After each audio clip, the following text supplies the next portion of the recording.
In 1905, British Viceroy Lord Curzon partitioned Bengal, claiming administrative reasons, but Indians saw it as a classic divide-and-rule tactic. The move split Hindus and Muslims, igniting outrage and energizing the Indian National Congress. The Congress, once a forum for polite petitions, now faced a crossroads: stick with moderation or embrace radical action.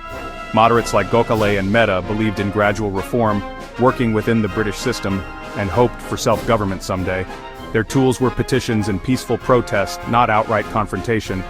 Extremists led by Tilak, Lajpat Rai, and Bipin Chandra Pal demanded immediate self-rule, Swaraj. They called for boycotts of British goods and institutions, aiming to make India ungovernable for the British. The two camps clashed. Moderates feared chaos. Extremists saw the moderates as weak. Every Congress meeting became a battleground of ideas. The real question emerged: what should the Indian freedom struggle stand for? Gradual reform or direct action? The stage was set for a major confrontation.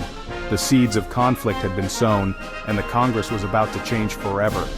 The divide was no longer just about tactics, but about the very soul of the movement. The British, watching closely, saw an opportunity to exploit these divisions. The coming years would test the unity and resolve of India's leaders. The freedom movement was at a tipping point.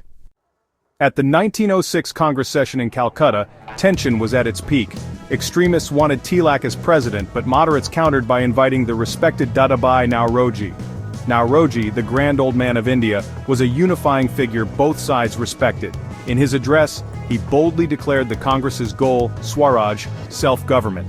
This was a first, and it appeased extremists while reassuring moderates by framing Swaraj as self-rule within the empire. 4 key resolutions passed: Swaraj, Swadeshi, Boycott, and national education. Extremists celebrated. Moderates reluctantly agreed, hoping unity would hold.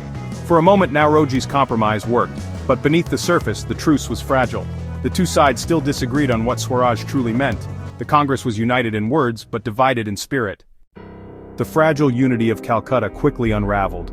By the 1907 Congress session in Surat, distrust was rampant. Moderates moved the venue to their stronghold, fearing extremist dominance.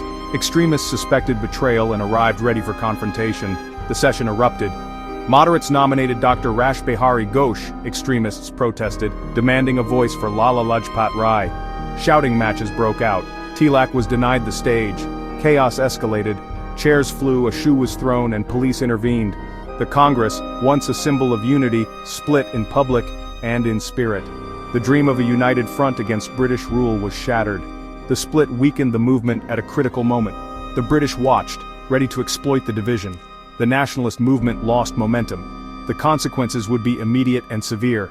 The hope for swift progress faded. The struggle for freedom entered a new, uncertain phase. After Surat, the moderates expelled the extremists and Congress became a quieter, less influential body. The British seized the moment, offering limited reforms to the moderates and cracking down hard on extremist leaders. Tilak was exiled, others arrested or sidelined. The extremist movement was crushed. The Morley Minto reforms gave the moderates little real power, and the movement stalled. Both factions realized their weakness divided. They achieved nothing. The years after Surat were a lull in the freedom struggle, but the lesson was clear: unity was essential. Only by combining careful planning with mass mobilization could India hope to win freedom. This realization paved the way for the Congress's reunion in 1916, and soon, a new leader, Mahatma Gandhi, would unite the movement and lead India toward independence.